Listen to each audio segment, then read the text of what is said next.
Everyone, today's topic biogenesis of nucleolus. जैसे कि इसके पहले हमने पढ़े थे कि न्यूक्लियोलस का फॉर्मेशन कैसा होता है, उसका स्ट्रक्चर कैसा होता है, उसके फंक्शन क्या क्या होते हैं। लेकिन उस पार्ट में हमने बायोजेनेसिस छोड़ दिया था, तो अभी इस पार्ट में हम बायोजेनेसिस को कवर करेंगे। इसमें पहले हम पढ़ेंगे कि न्यूक्लियोलस का फॉर्मेशन या निर्माण कैसे होता है और फिर न्यूक्लियोलस से राइबोसोम की सिंथेसिस कैसे होती है। ठीक है, तो फर्स्ट की राइबोसोम बायोजेनेसिस एक मल्टी स्टेप प्रोसेस है।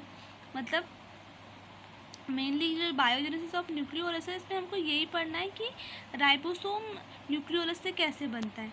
ठीक है, तो आगे देखते हैं।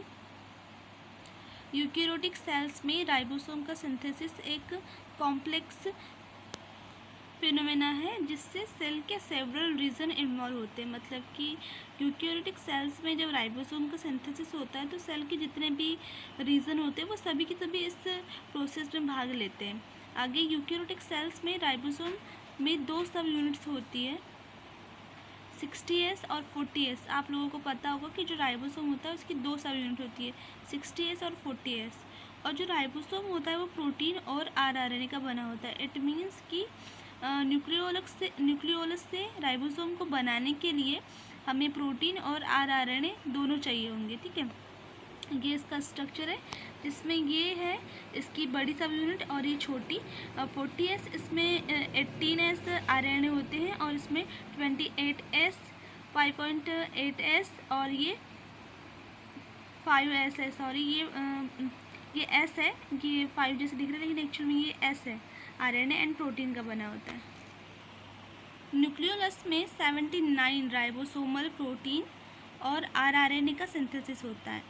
आगे जो जो हमने NOR साइट आपको बताई थी, उसमें ऑब्वियसली कुछ जीन्स होंगे जिनमें एक फिक्स इनिशिएशन साइट यानी कि प्रमोटर, जहाँ से ट्रांसक्रिप्शन शुरू होता है उसे प्रमोटर साइट बोलते हैं, और जहाँ पे ट्रांसक्रिप्शन ख़त्म होता है उसे टर्मिनल साइट बोलते हैं। ठीक है, तो उस समय जिस समय ट्रांसक्रिप्शन स्टार्ट होता है तो वो एक क्रिसमस ट्री के जैसे दिखाई देता है। तो इसके लिए डायग्राम है, एक मिनट आप इतना लिखने के बाद एक डायग्राम बना। इसमें दिख रहा है कि जो भी जीन था जिसका ट्रांसक्रिप्शन हो रहा था, डायरेक्शन ऑफ ट्रांसक्रिप्शन, वो एक क्रिसमस ट्री के जैसे दिखाई दे रहा है, जिसमें ये इसका प्रमोटर रीजन और ये इसका टर्मिनेशन साइट, मतलब जहाँ पे ट्रांसक्रिप्शन स्टार्ट होगा और जहाँ पे एंड होगा। ठीक है, और ये इसकी सब यूनिट्स राइबोसोम की, जैसे मैंने आपको बताया था, जिसमें नॉन ट्रांसक्राइब्ड स्पेशर और ट्रांसक्राइब, जहाँ पे ट्रांसक्रिप्शन होता है उसे ट्रांसक्राइब स्पेशर और जहाँ नहीं होता उसे नॉन ट्रांसक्राइब स्पेशर कहते हैं।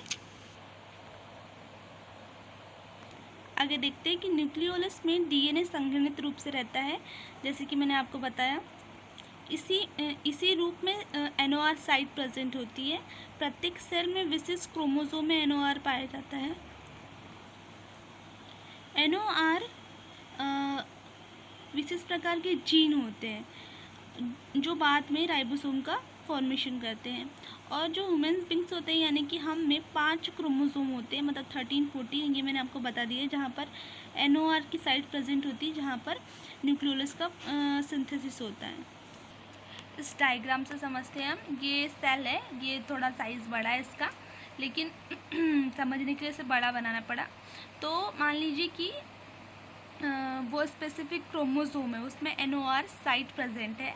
उसमें सबसे पहले जो ये RDNA है, ये एक जीन है, आप इसको कुछ और मत समझिए। न्यूक्लियोलस में RDNA एक जीन है, तो इसका सबसे पहले ट्रांसक्रिप्शन होगा और किसकी प्रेजेंट में होगा? RNA पॉलीमरेज फर्स्ट की प्रेजेंट में इसका ट्रांसक्रिप्शन होगा। तो क्या बनेगा? 45S RNA बनेगा। ये जो RNA बनता है ये इमेच्योर होता है। ठीक है, इसमें स्प्लाइसिंग होती है। स्प्लाइसिंग के बाद 28S 5.8S और 18S 3 RNA की सब यूनिट्स बनती है जो कि मैच्योर होती है।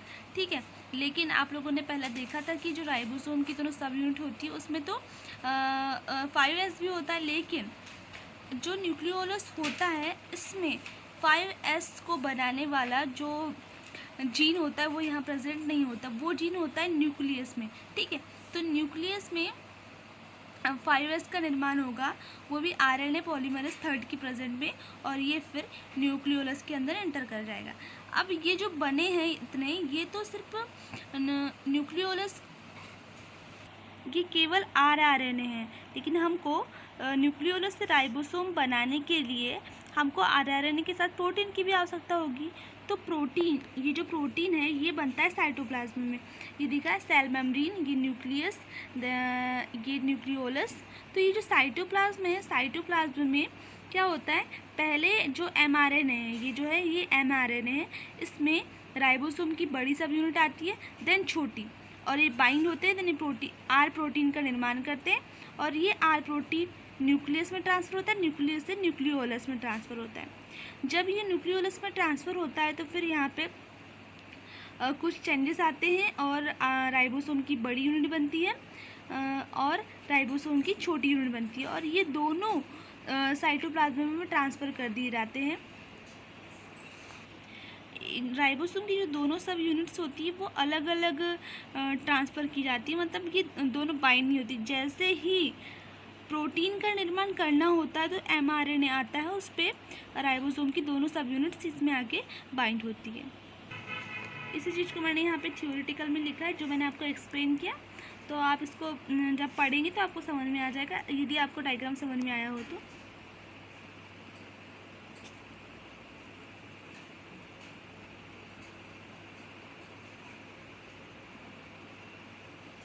मिलते हैं नेक्स्ट वीडियो में, तब तक के लिए बाय बाय।